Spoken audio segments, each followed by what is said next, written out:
గత 5 ఏళ్లలో వైసీపీ ప్రభుత్వ హయాంలో ఆసుపత్రి ప్రతిపక్ష నాయకులను టార్గెట్ చేస్తూ సామాజిక మాధ్యమాల్లో వ్యక్తిత్వ హననానికి పాల్పడ్డారని టీడీపీ జిల్లా ప్రధాన కార్యదర్శి పిరికట్ల విఠలరావు మండిపడ్డారు. శ్రీకాకుళం జిల్లా కాశీబుగ్గ డీఎస్పీతో పాటు స్టేషన్ హౌస్ ఆఫీసర్లకు మంగళవారం ఫిర్యాదులు చేశారు. సోషల్ మీడియాలో వికృత చేష్టలకు తెగబడిన ప్రతి ఒక్కరిని శిక్షించాలి అనే ఉద్దేశంతో కూటమి ప్రభుత్వం కొత్త చట్టాన్ని రూపొందించారని పేర్కొన్నారు.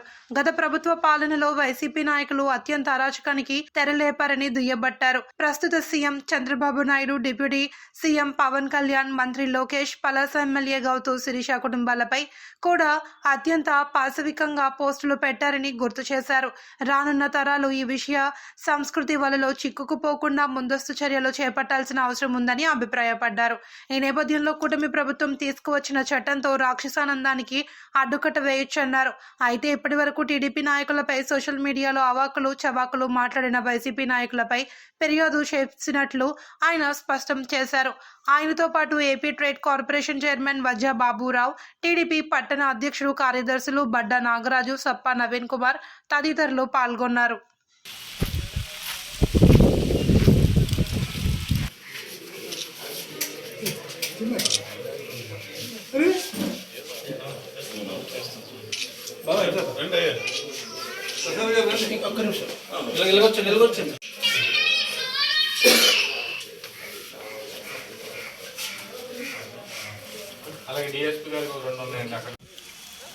గత 5 సంవత్సరాల్లో వైసీపీ ప్రభుత్వంలో ప్రతి ఒక్కరిని కూడా వ్యక్తిగతంగా అలాగే వారి తాలూకా కుటుంబ సభ్యులను కూడా ఉద్దేశించి వారి తాలూకా శీలాలను శంకిస్తూ అత్యంత అరాచకానికి తెరలేపింది గత ప్రభుత్వం. వైసీపీ ప్రభుత్వం సోషల్ మీడియా వేదికగా ఈ సాంప్రదాయము దేశంలో ఎక్కడా లేనటువంటి కొత్త సాంప్రదాయం జగన్మోహన్ రెడ్డి గారి టైంలో ఆంధ్రప్రదేశ్ రాష్ట్రంలో మనం చూసాం. ఈ వికృతమైనటువంటి సంస్కృతికి తిలోదకాలు ఇవ్వాలనేటువంటి ఒక సత్సంకల్పంతో ఇవాళ ఉన్నటువంటి ఎన్డీఏ ప్రభుత్వం అటు గౌరవ ముఖ్యమంత్రి చంద్రబాబు నాయుడు గారు కానీ, డిప్యూటీ చీఫ్ మినిస్టర్ అయినటువంటి పవన్ కళ్యాణ్ గారు కానీ, మరి బీజేపీ పెద్దలు కానీ అందరూ కలిసి దీని మీద ఒక చట్టాన్ని తీసుకురావాలి. దీన్ని మనం ఇప్పుడే నియంత్రించకపోతే భావితరాలకి ఇది అత్యంత ప్రమాదకరంగా మారబోతుంది. అయిన దానికి కాని దానికి ప్రతిదానికి అబద్ధాలను ప్రచారం చేయటం, వ్యక్తిత్వ శీలాన్ని కూడా హననం చేస్తున్నటువంటి ట్రోలింగ్స్, అనేక మంది మహిళలు, అనేక కాపురాలు కూడా కూలిపోయినటువంటి పరిస్థితి. ఎంతోమంది మరి ఈ సోషల్ మీడియా వేదికగా వచ్చినటువంటి కామెంట్లు చూసి ఆత్మహత్యలు చేసుకున్నటువంటి పరిస్థితి ఇవన్నీ చూసాం మనము. దాన్ని గత ప్రభుత్వము ఒక పేటెంట్ హక్కులాగా అనేక డిపార్ట్మెంట్లో అవుట్సోర్సింగ్లో వాళ్ళ తాలూకా కార్యకర్తలను ఉద్యోగాల పేరుతో నింపి వాళ్ళ ద్వారానే ప్రత్యేకించి సజ్జల భార్గవ రెడ్డి ఒక అతన్ని పెట్టి ఈ సోషల్ మీడియాని ప్రేరేపించి చేసినటువంటి పరిస్థితి మనందరం చూసాం. అది రాష్ట్రంలోనే కాదు, అటు చంద్రబాబు నాయుడు గారి కుటుంబాన్ని వదలలేదు, గౌరవ డిప్యూటీ చీఫ్ మినిస్టర్ అయినటువంటి పవన్ కళ్యాణ్ గారి కుటుంబాన్ని వదలలేదు, ఆఖరికి మన నియోజకవర్గంలో ఉన్నటువంటి గౌతు కుటుంబాన్ని కూడా వదలకుండా ఇష్టారీతను చేసినటువంటి ట్రోలింగ్స్ మనం చూసాం. ఆ దానికి తిలోదకాలు ఇవ్వాలని ఏదైతే ఇవాళ మన జరిగినటువంటి బడ్జెట్ సెషన్స్లో ఒక చట్టం కూడా చేయటం జరిగింది. ఈ సోషల్ మీడియా వేదికగా ఎవరైతే హద్దులు మీరి ప్రవర్తిస్తారో వారి మీద చట్టపరమైనటువంటి చర్యలు తీసుకోవాలని చెప్పేసి పీడీ యాక్ట్ను కొత్తగా పునరుద్ధరిస్తూ దానికి చట్ట రూపం కూడా కల్పించారు. మరి ఆ చట్టం తాలూకా వివరాలు కూడా ఇవాళ అన్ని పత్రికల్లో కూడా మనం చూసాం.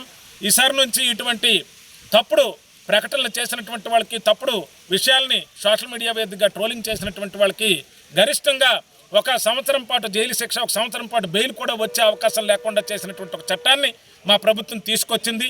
ఇది ఏ ఒక్కరికి, ఇది అందరికీ వర్తిస్తుంది.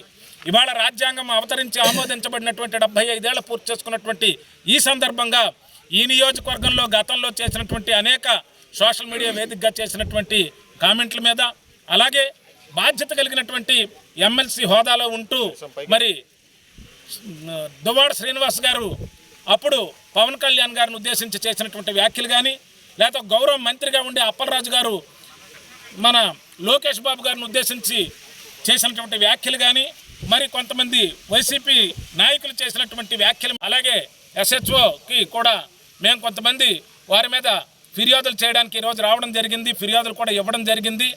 ఇది రాజకీయాలకు అతీతంగా ఎన్డీఏ ప్రభుత్వం చేపట్టినటువంటి ఈ చట్టం రేపు భవిష్యత్తులో ఏ ఒక్క ఆడపిల్లని ఎవరు వేధించినా సరే కఠినమైనటువంటి చర్యలు చేపట్టాలన్నది ప్రభుత్వం దృఢ సంకల్పంతో ఉంది. దీనికి తిలోదకాలు ఇవ్వాలి. భవిష్యత్తులో ఒక మంచి సాంప్రదాయంగా రాజకీయాలు జరగాలి, ఒక మంచి విలువలతో కూడినటువంటి రాజకీయాలు జరగాలన్నటువంటి ఏదైతే సంకల్పంతో మా ప్రభుత్వం తీసుకున్నటువంటి నిర్ణయంలో భాగంగా గతంలో చేసినటువంటి ప్రతి ఒక్క నేరస్తుడికి కూడా చట్టపరంగా శిక్షించబడాలనేటువంటి ఆలోచనతో మాత్రమే కక్ష సాధింపులైనటువంటిది లేకపోయినా కానీ చట్టం దాని పని అది చేసుకుపోతుంది. చట్టపరంగానే వాళ్ళందరినీ కూడా మనం నియంత్రించగలగాలనేటువంటి ఒక సదుద్దేశంతో ఇవాళ రావడం జరిగింది. అందులో భాగంగానే ఇవాళ డిఎస్పీ గారికి సిఐ గారికి కూడా కొన్ని ఫిర్యాదులు చేయడం జరిగింది.